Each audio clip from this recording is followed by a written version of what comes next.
TV KPM.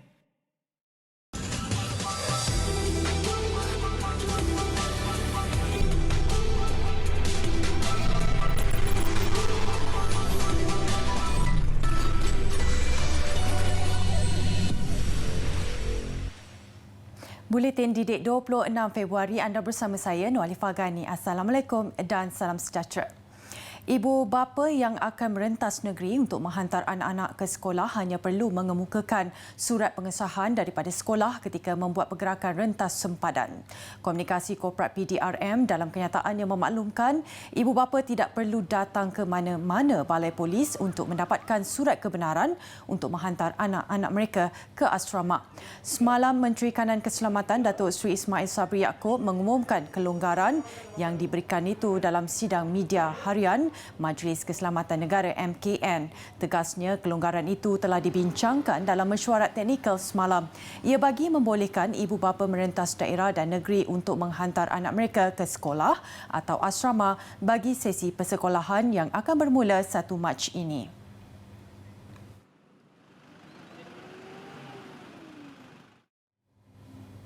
Selepas lebih seminggu bersiaran, saluran TV Pendidikan Didik TV KPM mula diterima dan diadaptasi oleh pelajar, dan rata-rata berpendapat dengan adanya inisiatif itu, ia mencetuskan semangat untuk belajar dan menjadikan rujukan selain sesi pengajaran dan pembelajaran secara dalam talian. Menurut seorang pelajar tingkatan 1, Siti Hamizah Razali, sejak Didik TV mula bersiaran pada 17 Februari lalu, dia lebih selesa mengulang kaji pelajaran. Subjek kegemaran saya ialah matematik kerana ia amat menguji minda saya. Penambahbaikan yang saya harap dari Didik TV ialah cara penyampaian guru yang lebih menarik. Pelajar tingkatan 3, Muhammad Amir Haidar, Muhammad Nur Zaili Afkar pula mengakui melalui Didik TV dia lebih fokus. Subjek yang paling digemari oleh saya ialah matematik. Hal ini kerana matematik merupakan salah satu subjek yang tidak mempunyai penghafalan yang banyak. Pada pendapat saya, Didik TV merupakan platform yang sangat bagus untuk pelajaran. Hal ini kerana ia sangatlah mudah dan tidak memerlukan tenaga yang banyak. Apapun di sebalik inisiatif ini, penghargaan diberikan kepada tunjang utama iaitu tenaga pengajar di atas usaha yang dilakukan bagi memastikan pelajar tidak tercicir dalam akademik. Especially on the way dia deliver dia punya content, saya memberikan ucapan tahniah kepada cikgu-cikgu yang ada di Didik TV sekarang sebab saya tahu bukan perkara yang mudah. Sebab benda ni is kira macam kita nak buat prototype lah, macam first time kita nak buat kan. Saya mencadangkan untuk pihak kerajaan membuat poll ataupun buat peti aduan atau peti cadangan untuk Didik TV yang akan disuarakan oleh para pelajar seluruh Malaysia. Dengan cara itu, Didik TV boleh evolve ataupun ditambah baik dengan cara yang lebih efisien dan lebih mudah. Institut Pendidikan Guru IPGM akan melaksanakan pengambilan pelajar bagi program Ijazah Sarjana Muda Perguruan PISMP bidang pengkhususan Bahasa Tamil bagi kemasukan September 2021. Kementerian Pendidikan KPM menerusi kenyataannya berkata pengambilan itu dibuat berikutan unjuran bahawa terdapat keperluan guru Bahasa Tamil di sekolah rendah menjelang tahun 2026. KPM sentiasa memastikan penawaran tempat untuk sebarang program pengajian dibuat supaya bekalan guru memenuhi unjuran bidang keperluan kementerian sekaligus mengelak lambakan guru. Mengenai penawaran beasiswa Ijazah Sarjana Muda Pendidikan bidang Bahasa Tamil, KPM menyatakan ia tidak ditawarkan tahun ini kerana terdapat lebihan guru dalam mata pelajaran itu di sekolah menengah. Bagi tahun 2021, penawaran program ISMP akan dibuka secara dalam talian bermula 1 hingga 31 Mac ini.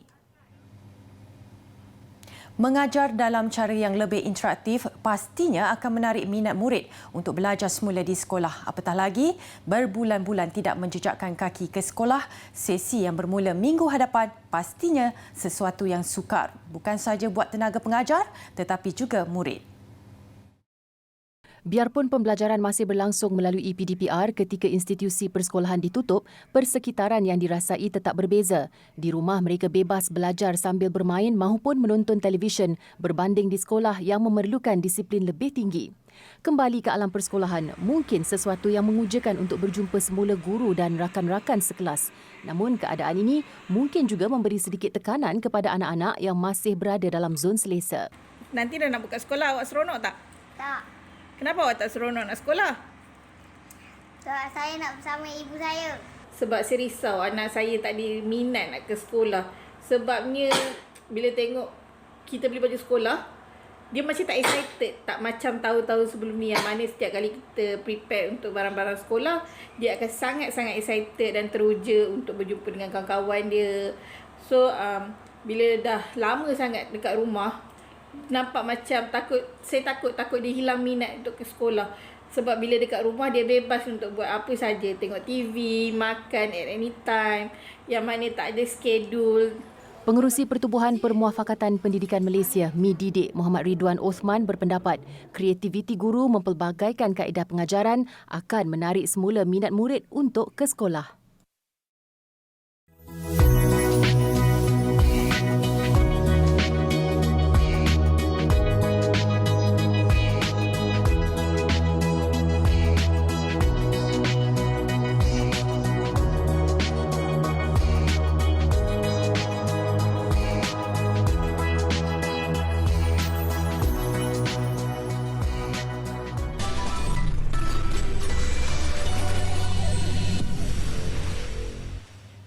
Lembaga Zakat Negeri Kedah LZNK memperuntukkan RM23 juta menerusi 4 bantuan khas dalam memastikan kumpulan asnaf dan fakir tidak ketinggalan dalam norma baharu pendidikan. Setiausaha Kerajaan Negeri Datuk Amar Sheikh Mahmud Naim berkata RM21 juta daripada peruntukan berkenaan telah diagihkan kepada semua sekolah di bawah kelolaan Jabatan Pendidikan Negeri JPN Kedah. Peruntukan itu bagi memastikan matlamat utama bagi pembelian alatan pembelajaran kepada pelajar dari keluarga asnaf tercapai selain meringankan bebanan mereka. Ya, kita harap dengan ada alat pembelajaran tersebut, anak-anak kita yang telah tidak lama ke sekolah ni dapat kembali belajarlah dengan cara online. Itu harapan kita supaya anak-anak kita nanti tidak tercicir pembelajaran mereka. Kita haraplah boleh membantulah. Kadang-kadang kita tengok satu-satu rumah tu ada sampai tak ada smartphone dan sebagainya. Kalau sekurang-kurangnya kalau kita bantu ni, they have the smartphone and they have the data tu. Yang penting tu data untuk mereka boleh belajar. Tambahnya, LZNK akan mewakilkan sepenuhnya kepada sekolah masing-masing dalam mencari pelajar yang menghadapi kekangan terutamanya masalah kewangan bagi menerima bantuan peralatan digital seperti komputer riba, tablet dan telefon pintar. Setakat ini, lebih RM600,000 juga telah diperuntukkan kepada 3 sekolah yang menempatkan sepenuhnya pelajar daripada kalangan asnaf bagi melaksanakan program iDigital. Ia membabitkan pemberian kemudahan telefon pintar serta data dan internet selama setahun kepada 370 pelajar secara percuma. Sebelum keluarnya berita hak awal itu, memang kesukaran bagi anak-anak kami lah di sini untuk belajar PDPR ni. Sebab kebanyakan keluarga tak ada smartphone, tak ada telefon yang canggih dan juga ibu ayah yang tak boleh membantu anak-anak segi pelajaran PDPR ni. Yang kena kongsi telefon, yang kena berkumpul dekat rumah adik-beradik yang ada phone yang canggih. Tapi selepas berita tersebar dan banyak pihak yang datang membantu, PKLB, Jakwa, Pejabat Zakat. Hari ini Pejabat Zakat dan Kerajaan Negeri Kedah. Seronok lah sebab dulu pun tak belajar dekat online lah. Saya pun guna dekat headset mak je. Senang sikit kot masuk kelas lepas ni. Penubuhan perpustakaan mini atau pusat sumber di rumah adalah inisiatif yang perlu mendapat pujian dalam mengharungi cabaran pendidikan negara susulan penularan pandemik. Selain melahirkan masyarakat berilmu dan menggalakkan budaya membaca, usaha ini memerlukan inisiatif ibu bapa bagi menangani murid yang terkesan. Justru satu usaha telah diambil Sekolah Kebangsaan Titigan Tawau Sabah bagi mendorong pembangunan pembelajaran anak-anak agar cenderung untuk lebih cemerlang walaupun pada musim PKPB. Bagi memastikan penubuhan pusat sumber di rumah berjalan lancar, pihak sekolah turut menyediakan kursus kepada ibu bapa tentang cara menyusun atur serta keperluan lain untuk menjayakan program ini. Mereka turut menganjurkan pertandingan setiap tahun. Difahamkan penubuhan pusat sumber itu mendapat sambutan menggalakkan daripada ibu bapa dan kini sudah meluas diguna pakai oleh komuniti setempat.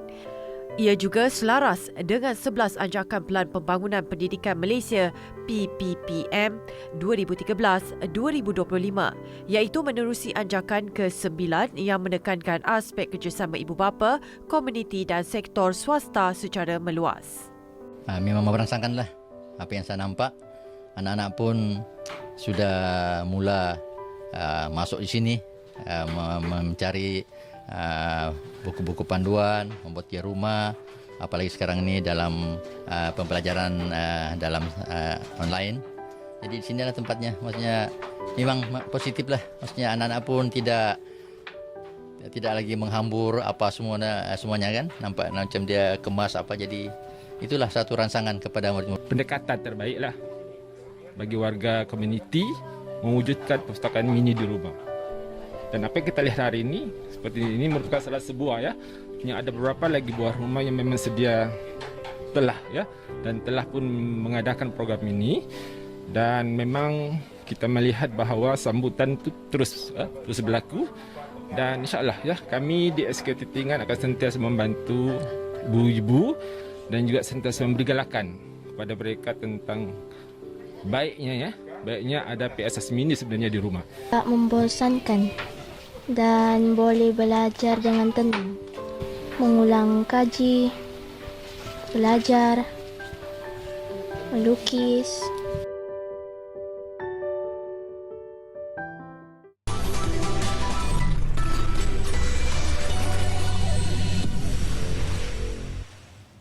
Menghafal dan mengingat sesuatu nota terutamanya dalam waktu-waktu suntuk sebelum menjelangnya peperiksaan bukan suatu perkara yang mudah.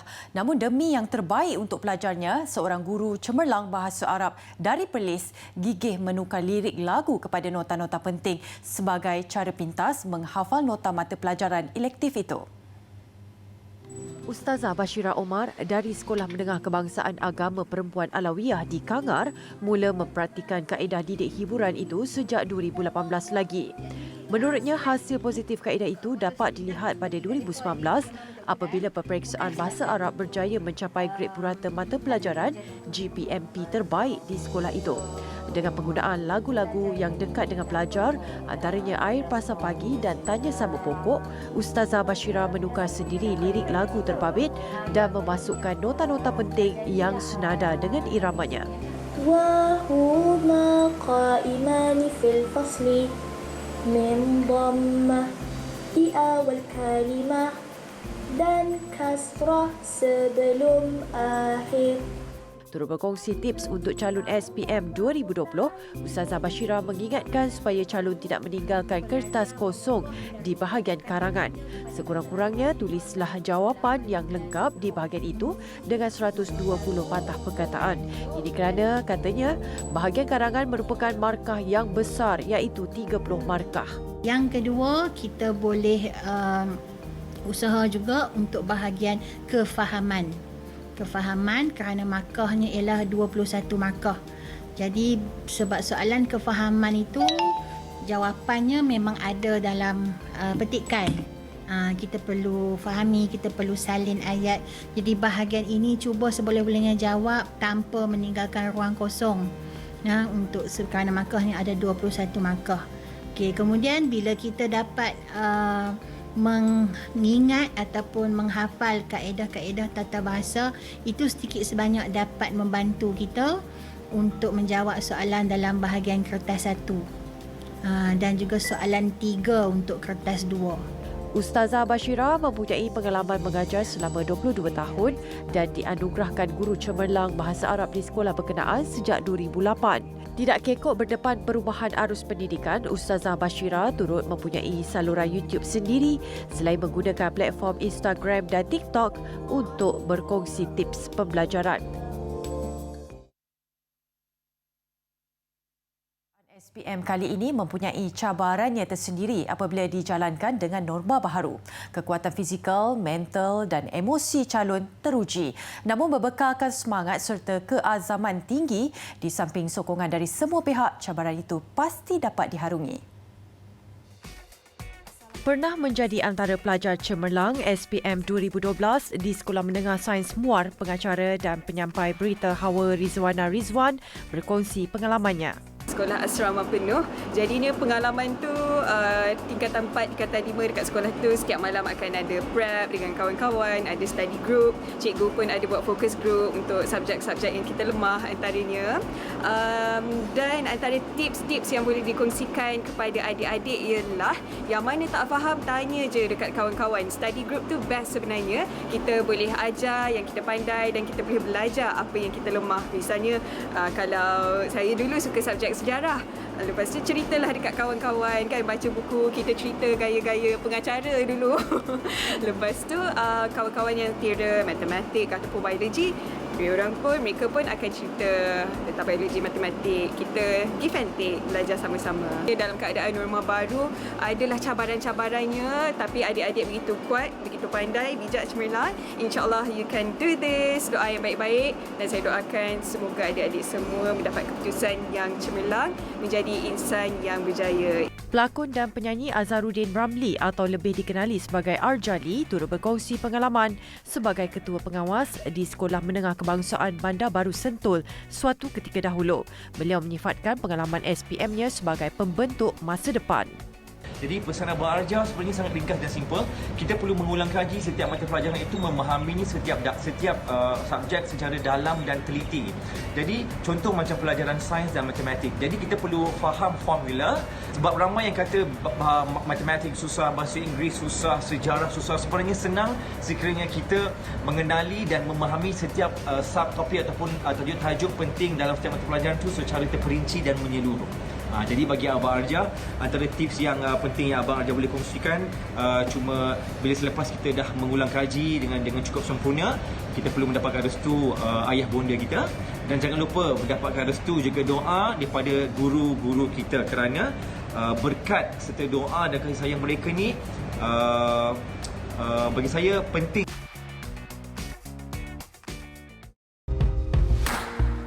Dalam hidup kita sebagai manusia, keadaan fiziologi kita akan mempengaruhi psikologi dan vice versa. Maknanya psikologi juga akan mempengaruhi fiziologi. Dia memang berkait rapat, tak boleh dipisahkan. Kalau keadaan fiziologi kita tidak tip-top, ya, misalnya kita kurang sihat kerana kita tidak jaga pemakanan, kita kurang tidur kerana mungkin tak dapat tidur, kerana resah dan sebagainya, ia akan mempengaruhi banyak perkara. Pertama, ia akan mempengaruhi pemikiran kita, ya. Kadar respon kognitif kita lambat, ya. Maknanya kita nak fikir tu lambat, nak faham sesuatu lambat, nak dapat jawapan lambat, nak dapatkan perkataan-perkataan yang terbaik bila kita membuat sesuatu ulasan atau jawapan, ya. Dan dari segi memori, ya, ada banyak kajian psikologi dalam pendidikan yang menunjukkan sekiranya kita kurang tidur, kadar memori atau kebolehan ingatan kita akan merosot dengan drastik sekali.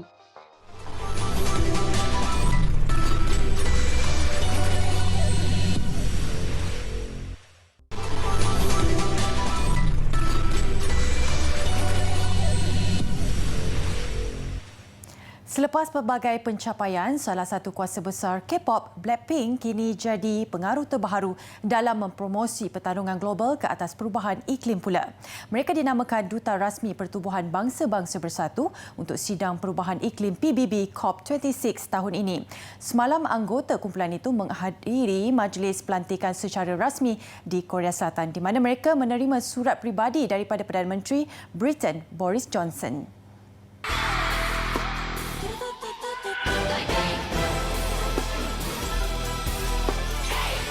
Boris mengucapkan tahniah atas video kempen kesedaran yang dikongsi Blackpink di platform media sosial pada Disember lalu. Sudah tentunya, dengan pengaruh besar kumpulan itu, video terbabit mendapat lebih 10 juta tontonan. Dalam satu temu bual bersama BBC, Blackpink berharap penglibatan dan mesej yang disampaikan mereka belum terlambat untuk diterima peminat di seluruh dunia.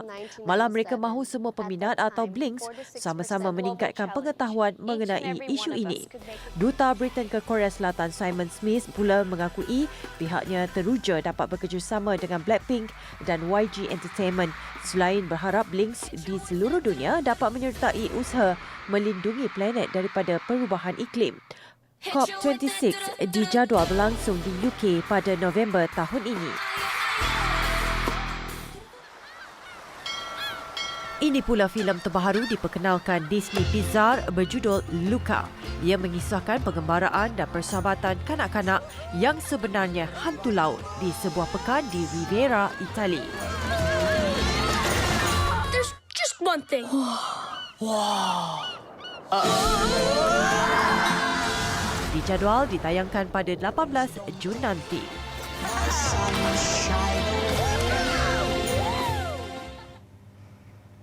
Visual Taman Tema Air Atlantis Aquaventure yang dibuka bermula 1 Mac ini mengakhiri buletin didik. Salah satu tarikannya ialah gelongsor tertinggi di Timur Tengah iaitu setinggi 48 meter. Saya Nolifah Gani, salam hormat dan salam ceria.